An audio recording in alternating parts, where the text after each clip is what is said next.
وذكر فإن الذكرى تنفع المؤمنين.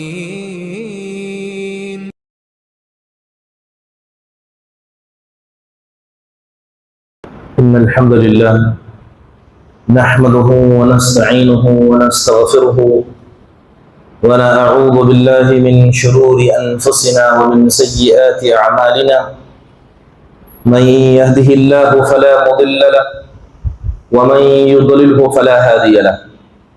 وأشهد أن لا إله إلا الله وحده لا شريك له وأشهد أن محمدا عبده ورسوله.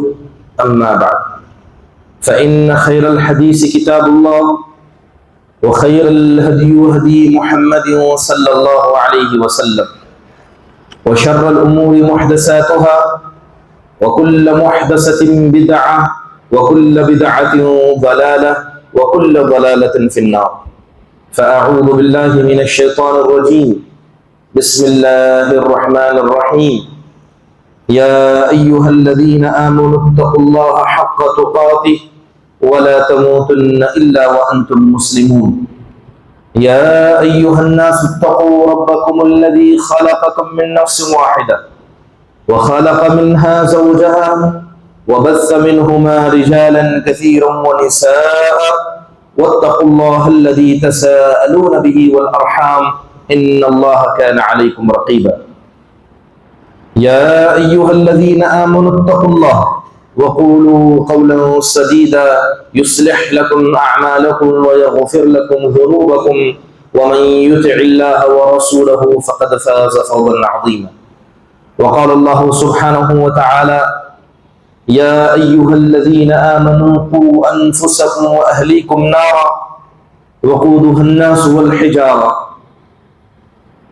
تمام قسم کی حمد و ثنا، بڑائی کبریائی، تعریف و توصیف اس اللہ وحدہ لا شریک کے لائق و زیبا ہے جس نے ساری کائنات کو عدم سے وجود بخشا.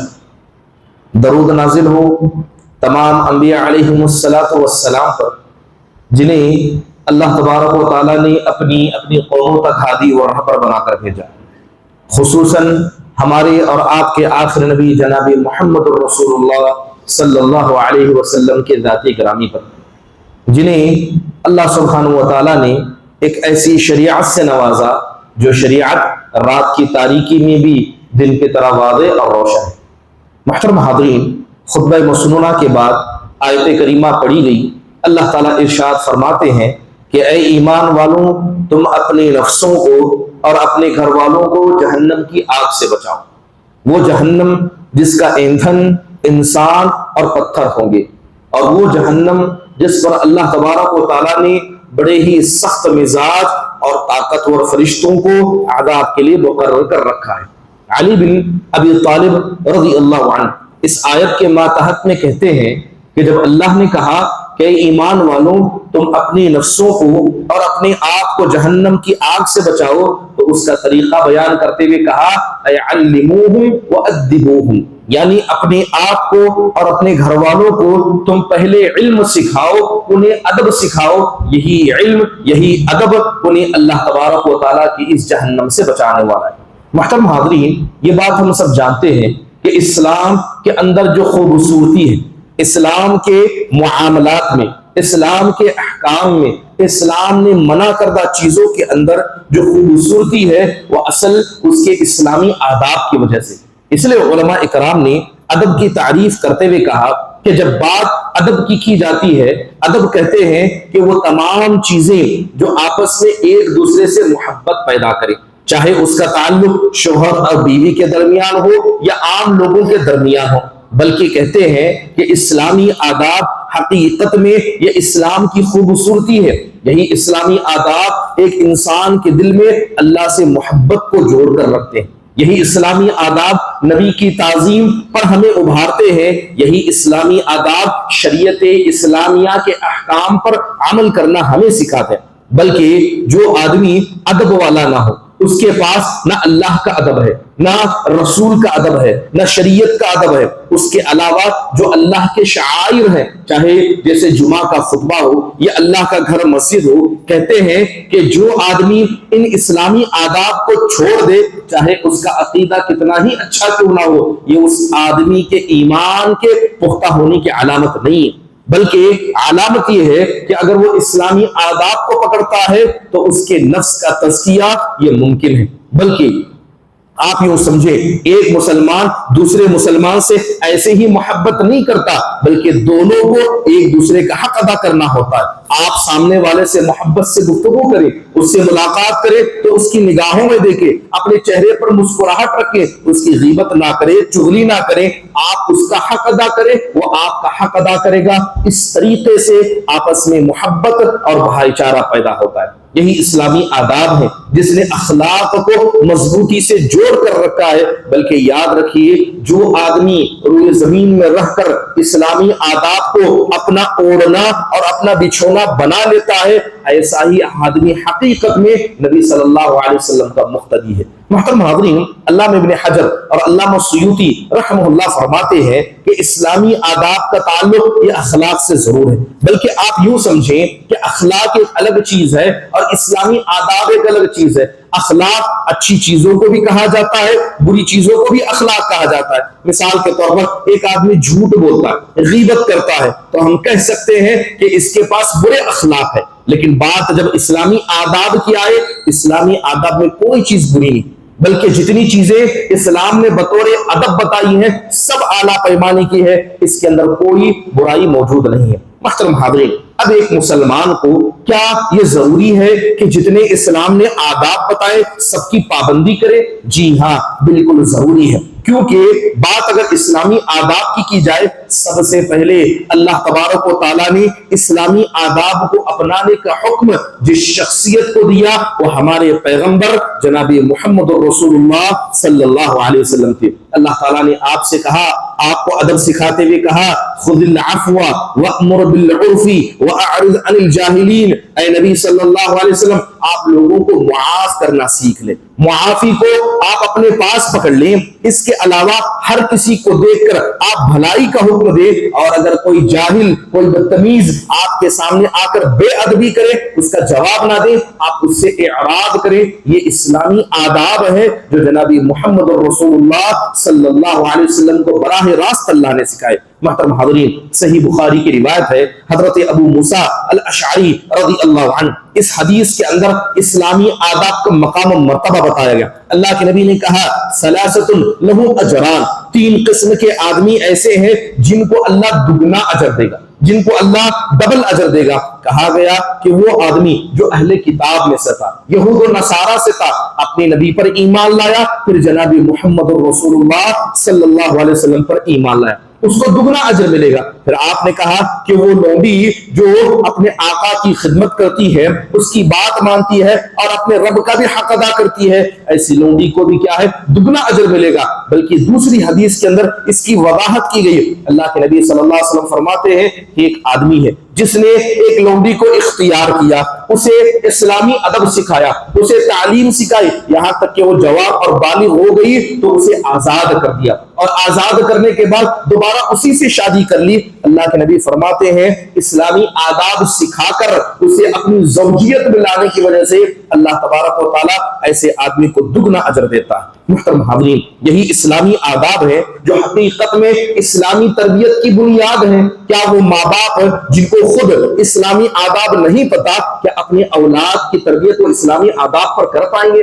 جائیے صحابہ کی زندگیوں کو پڑھیے، انہوں نے ہمیشہ ایسی عورتوں کو اپنے گھر میں لانا چاہا، ایسی عورتوں سے شادی کرنا چاہا جو ان کے اولاد کی تربیت کر سکیں۔ حضرت جابر بن عبداللہ رضی اللہ عنہ کا قصہ بڑا مشہور ہے۔ ان کے والد کا انتقال ہو گیا، شہید کر دیے گئے، انہوں نے شادی کر لی۔ اللہ کے نبی کو پتہ نہ چلا۔ جب آپ کو پتہ چلا کہ حضرت جابر نے شادی کر لی ہے تو آپ نے سوال پوچھا، آپ نے کہا کہ تم نے شادی کسی شادی شدہ یعنی بیوہ سے کی ہے یا کسی کنواری باکرہ سے کی ہے؟ تو حضرت جابر کہتے ہیں، اللہ کے نبی نہیں، میں نے ایک بیوہ عورت سے شادی کی۔ تب اللہ کے نبی نے کہا کہ تم جوان ہو، تم جوان ہو، یہ تمہارا پہلا نکاح ہے، تم نے باقرہ سے نکاح کیوں نہیں کیا؟ تو حضرت جابر بن عبداللہ رضی اللہ عنہ وجہ بیان کرتے ہیں، کہتے ہیں اے اللہ کے نبی، آپ جانتے ہیں کہ میرے والد کا انتقال ہو گیا اور میری گھر میں چھوٹی چھوٹی بہنیں ہیں، میں نہیں چاہتا تھا کہ ان کی عمر کی ایک لڑکی گھر میں لاؤں، وہ ان کے ساتھ مل کر کھیل تماشا کرے،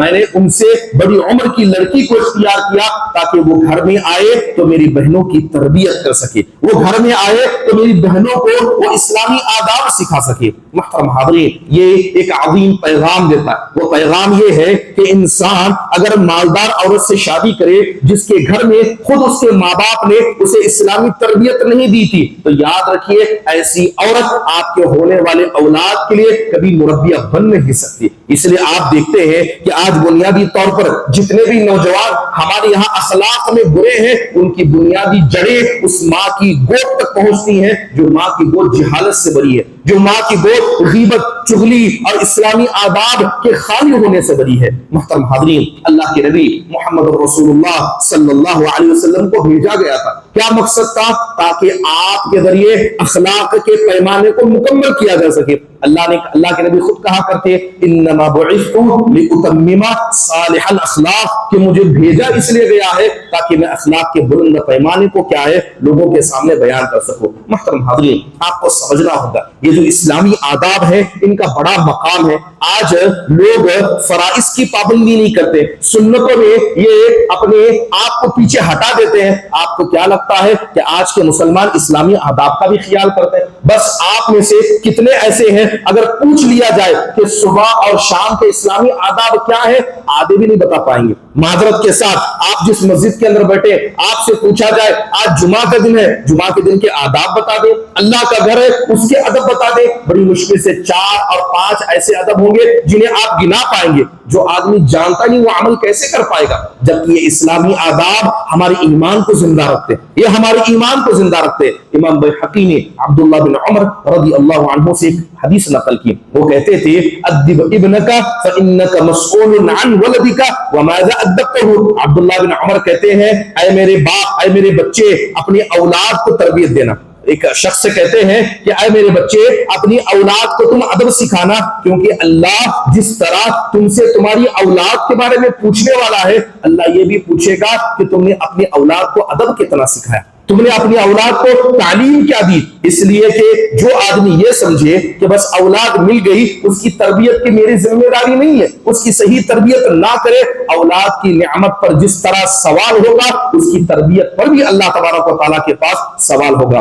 حلیۃ الاولیاء کے اندر سفیان الثوری رحمہ اللہ کا بڑا پیارا قول ہے، وہ کہتے ہیں کہ حسن الادب یطفئ غضب الرب۔ ایک آدمی عقیدے میں کمزور ہے یا عقیدے کا بہتر ہے، اخلاق میں مضبوط ہے یا کمزور ہے، کہتے ہیں کہ بسا اوقات صرف اس آدمی اچھے ادب کو اختیار کرنے کی وجہ سے اللہ تعالیٰ کے غصے کو ٹھنڈا کر دیتا ہے۔ ایک آدمی بس اسلامی آداب کو خیال کرے، اللہ کے گھر میں داخل ہو اپنی آواز کو نیچے رکھے، اللہ کے گھر میں ادھر ادھر گھومنا پھرنا حرکتیں نہ کرے، یہ اللہ کا گھر ہے۔ اس لیے آپ دیکھیں کہ آج حال یہ ہے کہ لوگ جس طرح اپنے گھروں کے اندر ادھم مچاتے ہیں، اپنے گھروں کے اندر کھیل تماشا کرتے ہیں، اللہ کے گھروں کو بھی لوگوں نے کھیل تماشا بنا دیا۔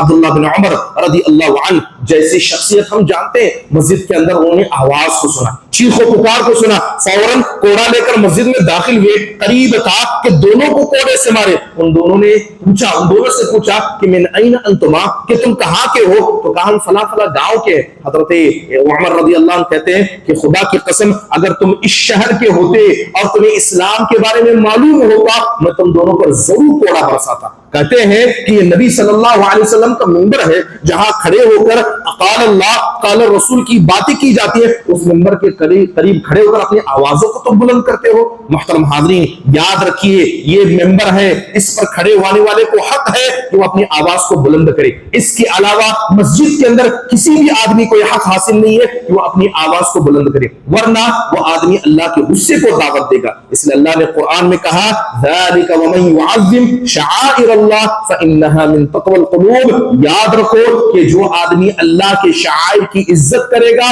یہ اس کے دل کے تقوی کی علامت ہے۔ لہذا مسجدوں کے اندر شور و گل کرنے والا وہ متقی نہیں ہے، وہ فسادی آدمی ہے۔ ضرور میں نے تو بات صرف مسجد کی کہی، بات اگر اللہ تعالیٰ کے ادب کی جائے، اس کے رسول کی ادب کی جائے، اس کے شریعت کے اصول اور آداب کی جائے، محترم حاضرین ضروری ہے کہ اسلامی آداب کو انسان اپنائے۔ محترم حاضرین عبداللہ بن مبارک رحمہ اللہ علیہ، یہ جلیل القدر محدثین میں سے گزرے، یہ کہتے ہیں کاد الادب ان یکون ثلثی الدین، کہتے ہیں کہ جب میں نے اسلامی آداب کو پڑھا تو مجھے پتا چلا کہ دین کا 2/3 حصہ یہ سارا کا سارا اسلامی ادب ہے۔ یعنی اگر دین کو 3 حصوں میں بانٹا جائے، پورا 2 حصہ یہ اسلامی آداب ہے، ایک حصے کے اندر عقیدہ آتا ہے، ایک حصے کے اندر عبادت آتی ہے، بقیہ 2/3 سب کا سب اسلامی ادب ہے۔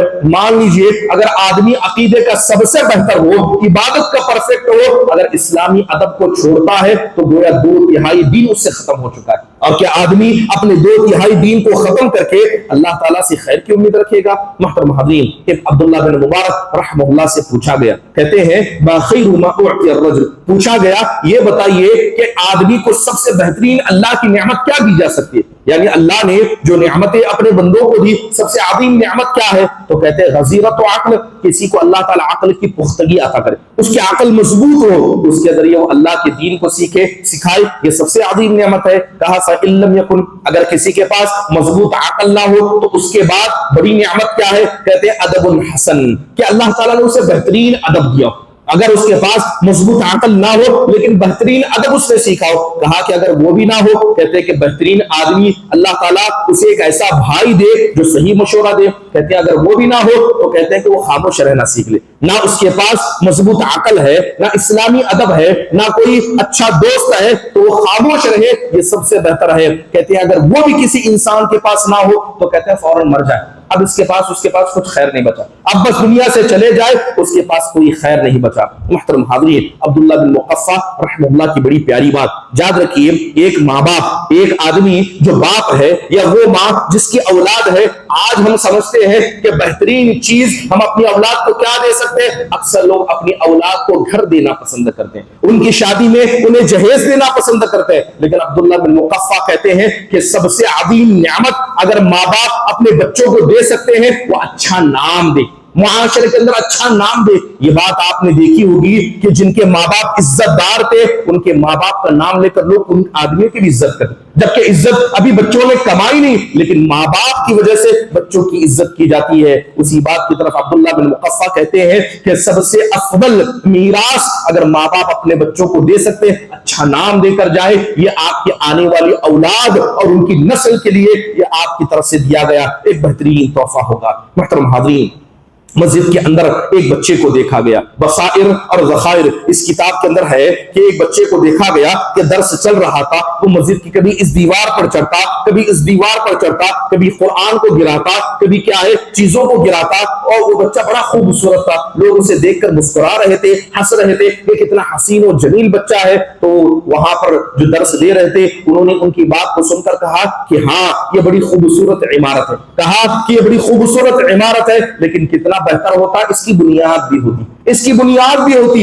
بچہ بڑا خوبصورت ہے مگر اسے اللہ کے گھر کا ادب نہیں پتا، یہ ایسی عمارت ہے جس کی بنیادی کھوکھلی ہے جو آج نہ کل گر کر کیا ہے ختم ہو جائیں گی۔ محترم حاضرین یاد رکھیے جب تک انسان اپنی اولاد کو اسلامی ادب نہیں سکھاتا ہے، آپ جائیے سلف صالحین کے قصے پڑھیے۔ مثال کے طور پر غریب الحدیث کتاب کے اندر لکھا ہے کہ حضرت عبداللہ بن مسعود رضی اللہ عنہ یہ عراق کے اندر موجود تھے، ان کے پاس رہ کر 10-15 سال تابعین نے علم سیکھا، کیونکہ یہ بڑے صحابی رسول تھے۔ جب یہ 15 سال ان کے پاس علم سیکھا تو انہی نوجوانوں کا ایک بڑا طبقہ مسجد کے لیے نکل پڑا۔ کون سے مسجد کے لیے؟ جناب محمد رسول اللہ صلی اللہ علیہ وسلم کی مسجد نبوی کے لیے، یعنی مدینہ کے لیے وہ سفر کر نکل پڑے۔ جب ان سے پوچھا گیا کہ تم نے اتنے بڑے صحابی عبداللہ بن مسعود رضی اللہ عنہ سے علم سیکھا ہے، مدینہ جانے کا کیا مقصد ہے؟ تو کہتے ہیں کہ ہم عمر بن خطاب رضی اللہ عنہ کے پاس جا رہے ہیں اور جا کر ہم ان سے اسلامی ادب سیکھنا چاہتے ہیں۔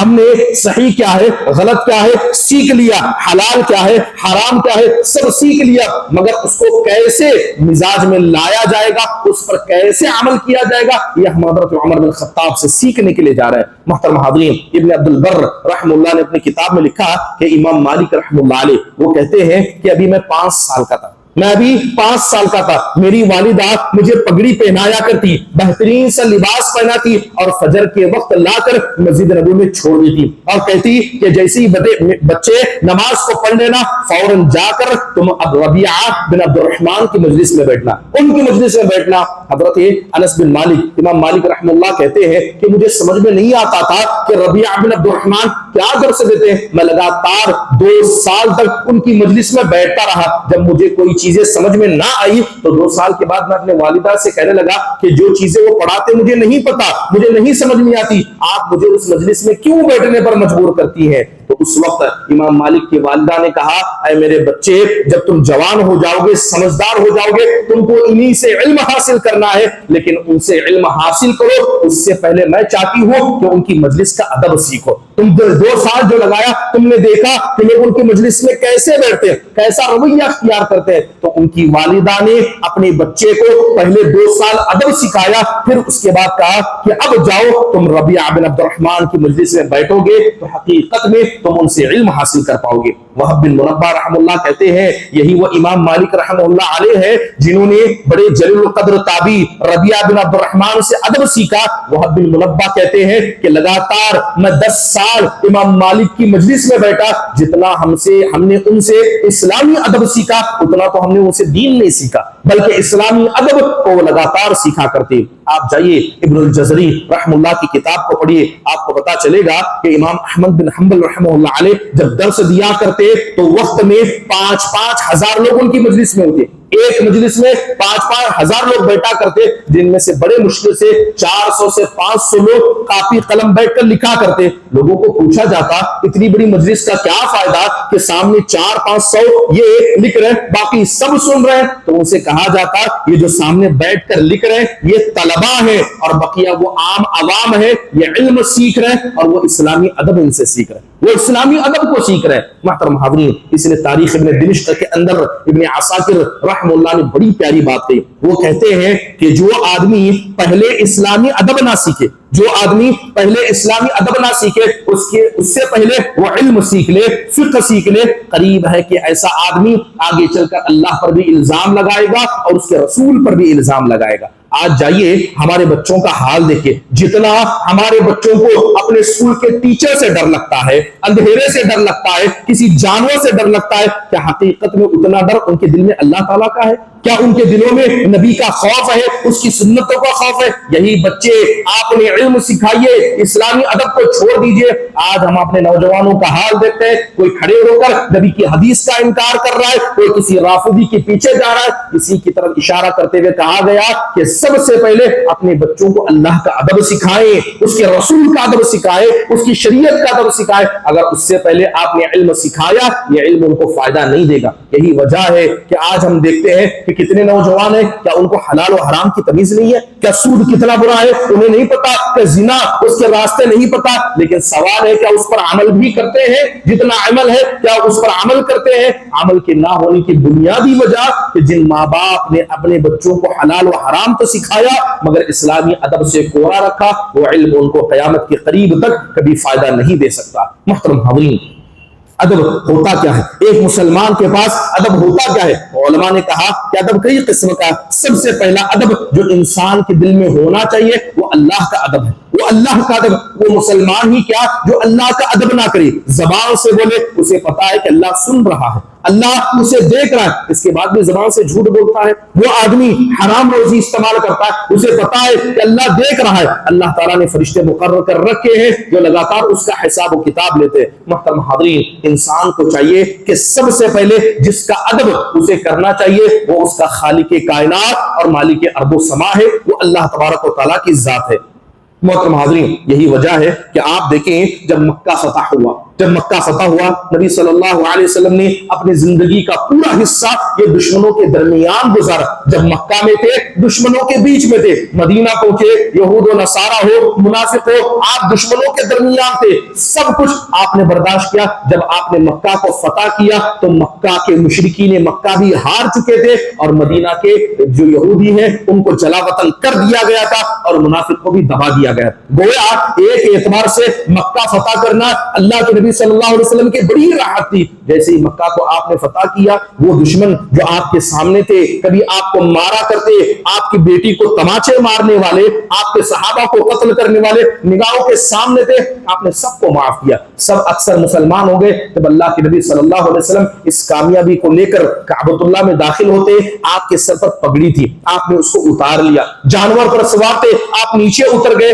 اور سر کو جھکا کر آپ اللہ کے گھر میں داخل ہوئے. گویا آپ اپنے پیغام، آپ اپنے اس مزاج سے پیغام دینا چاہ رہے تھے، اے اللہ یہ مکہ والے ہار گئے، اے اللہ مدینہ والے مسلمان ہو گئے، اے اللہ اس میں میرا کوئی کردار نہیں، یہ سب تیرا فضل ہے. اللہ کے سامنے عاجزی دکھاتے ہوئے سر سے کپڑا ہٹایا، پیر سے چپل ہٹائے، سر کو جھکا کر اللہ کے گھر میں داخل ہوئے. آپ نے پیغام دیا، جو کچھ ہوا ہے اے اللہ سب تیرے فضل سے ہوا، اس میں ہمارا کوئی کردار نہیں. اس لیے اللہ نے قرآن میں کہا وَلَوْلَا فَضْلُ اللَّهِ عَلَيْكُمْ وَرَحْمَتُهُ مَا زَكَى مِنْكُمْ مِنْ أَحَدٍ أَبَدًا وَلَكِنَّ اللَّهَ يُزَكِّي مَن يَشَاءُ. کہ اگر تم پر اللہ کا فضل نہ ہوتا تو تم میں کا کوئی مسلمان بھی نہ ہوتا، تم بھی کسی غیر اور مشرک کی طرح کسی قبر، کسی جانور کے سامنے سجدہ کر رہے ہوتے. اے مسلمانوں، یہ تم پر اللہ کا فضل ہے کہ اللہ نے تم کو ہدایت دی، تم مسلمان ہو گئے. اب آدمی مسلمان ہونے کے بعد کچھ کام کر لیتا ہے اور اپنے آپ کو بہتر، دوسروں کو حقیر سمجھتا ہے. اللہ نے کہا کہ تم مسلمان ہو، یہ اللہ کا فضل ہے، تم نے اچھائیاں کی، یہ اللہ کا فضل ہے. محترم حاضرین، اللہ کے نبی صلی اللہ علیہ وسلم کی یہی عاجزی تھی کہ اللہ تعالیٰ نے آپ کے مقام کو بلند کیا. کیونکہ اللہ کہتا ہے من تواضع للہ رفعہ اللہ، جو اللہ کے سامنے جھکے گا اللہ سب کے سامنے اس کو بلند کرے گا. اللہ نے کہا ورفعنا لک ذکرک، اے نبی ہم نے آپ کے ذکر کو بلند کیا. نہ کوئی آدمی آپ کا نام لیے بغیر مسلمان ہو سکتا ہے، نہ ہماری مسجدوں کی اذانیں یہ جناب محمد رسول اللہ صلی اللہ علیہ وسلم کے نام کے بغیر مکمل ہو سکتی ہیں. محترم حاضرین، یہی وجہ ہے آپ دیکھیں کہ جب اللہ کے نبی کو اللہ کا ایسا ادب کرتے ہوئے صحابہ نے دیکھا، وہی ادب صحابہ نے اللہ کا بھی کیا اور جناب محمد رسول اللہ صلی اللہ علیہ وسلم کا بھی کیا. صحابہ کے درمیان کیسا ادب تھا؟ حضرت ابوبکر صدیق رضی اللہ عنہ مسجد میں کھڑے نماز پڑھا رہے ہیں. اللہ کے نبی صلی اللہ علیہ وسلم نے بار بار کہا مروا ابا بکر فلیصلی بالناس، جاؤ ابو بکر سے کہو کہ لوگوں کو نماز پڑھائے. آپ اٹھ نہیں پا رہے تھے، آپ بیمار تھے، کھڑے ہو جاتے، بے ہوش ہو کے گر جاتے. لہذا آخرکار لوگوں نے کہا تو حضرت ابو بکر صدیق رضی اللہ عنہ نماز پڑھانے لگے. نبی صلی اللہ علیہ وسلم کو افاقہ ہوا، 2 رکعت ہو چکی تھی. اللہ کے نبی غسل کر کے مسجد کے کونے کونے سے آگے بڑھنے لگے. پیچھے سے صحابہ اکرام اپنے ہاتھوں پر تالیاں مار رہے تھے تاکہ بتا سکے کہ اللہ کے نبی آ گئے. حضرت ابو بکر رضی اللہ عنہ پیچھے مڑنے والوں میں سے نہیں تھے. اللہ کے نبی ہوتے ہوتے پہلی صف میں آ کر کھڑے ہو گئے. حضرت ابو بکر کو اندازہ ہوا، حضرت ابو بکر مصلی سے پیچھے ہٹنے لگے. اللہ کے نبی نے ہاتھ کے اشارے سے کہا کہ اپنی جگہ پر باقی رہنا، لیکن حضرت ابو بکر پیچھے ہٹ گئے. اللہ کے نبی صلی اللہ علیہ وسلم آتے ہیں اور بقیہ نماز کو مکمل کر دیتے ہیں. جیسے ہی نماز ختم کی تو اللہ کے نبی نے حضرت ابو بکر سے کہا اے قحافہ کے بیٹے، جب میں نے منع کیا تھا کہ اپنی جگہ پر رہنا، نماز کو پڑھانا، تم پیچھے کیوں ہٹے؟ تو حضرت ابو بکر کہتے ہیں اے اللہ کے نبی، ابن قحافہ کے بیٹے کی کیا اتنی ہمت کہ نبی اس کی موجودگی میں مصلی پر آگے بڑھے؟ ہاں، کیا یہ ہمارا ادب ہے کہ آپ پیچھے ہو ہم آگے بڑھے؟ اللہ رحم فرمائے ایسے نوجوانوں پر جو علماء کی مجلس میں خود آگے بڑھ کر زبان کھولتے ہیں. عالم دین بیٹھا ہے، سوال پوچھا جائے، نوجوان جواب دیتا ہے، یہ جواب دیتا ہے کہ حقیقت میں یہ اللہ کا ادب ہے، اس کا ادب ہے.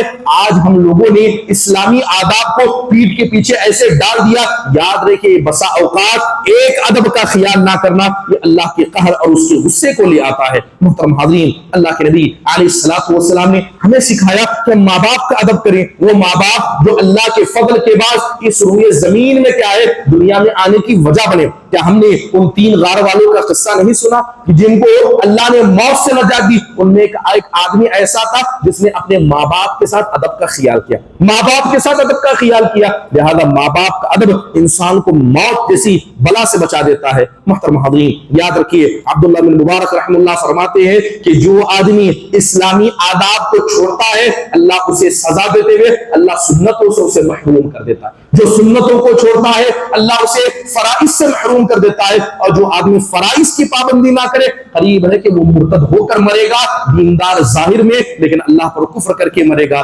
ضروری ہے کہ اسلامی آداب کا انسان خیال کرے. محترم حاضرین، جائیے اسلامی آداب کو پڑھیے. اگر مثال کے طور پر صرف میں آپ کو بتاؤں کہ ادب کیا ہے، جیسے علامہ ابن قیم رحمہ اللہ نے کہا کہ ادب 3 طریقے کا، ایک اللہ کا ادب، ایک رسول کا ادب اور شریعت اسلامیہ کا ادب۔ جائیے اسلام نے کیسے کیسے آداب بتائے، مثال کے طور پر ہمیں عبادتوں کے ادب بتائے گئے، طہارت جو وضو ہم کرتے ہیں اس کے بھی ادب ہے، آپ نماز پڑھتے ہیں اس کے بھی آداب ہے، زکات دینے کے آداب ہے، حج کرنے کے آداب ہے، عمرہ کرنے کے آداب ہے، اگر آپسی تعامل کریں اس کے آداب ہے، جب آپ سلام کریں تو اس کا ایک ادب ہے، کسی کی زیارت کریں اس کے الگ آداب ہے، کسی کے گھر میں جانا ہے اس کے آداب ہے، طلاق اور خلا دینے کے بھی آداب ہے، بلکہ خرید و فروخت کرنے کے آداب ہے، نصیحت کرنے کے آداب ہے، سونا ہے اس کے ادب اسلام نے بتائے، بیت الخلاء میں جانا ہے اس کے ادب بتائے، لباس پہننا ہے اس کے ادب بتائے، سفر میں جانا ہے، رزق حاصل کرنا ہے، جا کر صرف آپ پڑھیے کہ اسلامی آداب کتنے، سبحان اللہ، اگر ان کو صرف انسان انگلیوں پر گننا چاہے یا ہماری ہاتھ و پیر کی انگلیاں بس نہیں آئیں گی، اتنے اسلامی آداب ہیں، لیکن اللہ رحم فرمائے ہم میں کی اکثر مسلمان نام تو مسلمان اپنا رکھتے ہیں مگر اسلامی آداب سے اپنے آپ کو دور رکھتے ہیں۔ محترم حاضرین، پیغام یہی ہے کہ سب سے پہلے اپنے بچوں کی تربیت یہ اسلامی آداب پر کیجیے، انہیں اللہ کا ڈر ان کے دل میں پیدا کیجیے، نبی کا مقام بتائیے، شریعت کا مقام بتائیے۔ دوسری اہم بات، جو آدمی قرآن ہو، سنت ہو یا اسلامی آداب کا خیال کرے گا وہ قیامت کے دن ان صحابہ ان تابعین کے ساتھ ہوگا جنہوں نے اسی کام کو انجام دیا۔ اس کے علاوہ ایک بات سمجھیے، اگر آدمی وقت کا سب سے بڑا عالم بھی بن جائے اگر اس کے پاس ادب نہیں ہے وہ علم اس کو فائدہ نہیں پہنچا سکتا۔ علم بذات خود کسی آدمی کو راستہ نہیں دکھاتا، علم کے ساتھ اگر انسان کے پاس ادب آئے وہی چیز اسے آگے بڑھانے والی ہے۔ اس کے علاوہ ضروری ہے کہ اسلامی آداب پر ایک دوسرے کو نصیحت کیا جائے۔ آج حال یہ ہے کہ ایک آدمی مسجد میں داخل ہوتا ہے، شور شرابہ کرتا ہے، لوگ اس کو نصیحت نہیں کرتے۔ ایک آدمی بازار میں ہے، کوئی خاتون مسلمان خاتون ہے بے پردگی کرتی ہے، ہم اس کو نصیحت نہیں کرتے۔ اسلامی آداب کی نصیحت و وصیت کیا کرے، ایک دوسرے کو اسلامی آداب یاد دلایا کرے۔ مثال کے طور پر آج جمعہ کا دن، یہ مسجد ہے، یہ اللہ کا گھر ہے، قرآن میں اللہ تعالیٰ کیا فرماتے ہیں کہ جو آدمی اللہ کے گھر کو آئے وہ بہترین طریقے کی زینت اختیار کرے۔ یہ جو ٹوپی ہے یہ واجب نہیں ہے، نماز میں رکھنا واجب نہیں ہے، مگر یہ ادب ہے کہ جب آپ اللہ کے سامنے اس کے گھر میں آئے اپنے سر کو چھپا کر رکھے۔ جناب محمد رسول اللہ صلی اللہ علیہ وسلم کی 23 سالہ زندگی میں بتائے کہ آپ نے اپنے سر کو کھلا رکھا ہو، بلکہ تابعین کے زمانے میں سر کو کھلا رکھنا عیب سمجھا جاتا تھا۔ نماز میں ٹوپی واجب نہیں ہے لیکن اللہ کے گھر میں آئے اپنے سر پر ٹوپی رکھا کریں، یہ اسلامی ادب ہے، یہ اسلام کی پہچان ہے۔ آج اکثر لوگوں نے جیسے جو چیز واجب نہیں ہے اس پر عمل کرنا ضروری نہیں ہے۔ ایک وقت اگر میں بغیر ٹوپی کے خطبہ دوں گا 1000 لوگوں کی نگاہیں میری طرف آئیں گی کیونکہ میں نے اسلامی ادب کا خیال نہیں کیا۔ کیا یہ اسلامی ادب آپ کے لیے ضروری نہیں ہے؟ لہذا یہ جو چھوٹے چھوٹے آداب ہیں ان کا خیال کریں۔ قریب ہے کہ اللہ تبارک و تعالی ہم سب کی مغفرت فرمائے۔ اللہ تعالی ہم سب کو اسلامی آداب کے مقام و مرتبے کو سمجھنے کی توفیق نصیب فرمائے، اسے اپنی زندگی میں نافذ کرنے کی توفیق نصیب فرمائے، آمین۔ اقول قولی هذا واستغفر الله لي ولكم ولسائر المسلمين من كل ذنب فاستغفروه انه هو الغفور الرحيم۔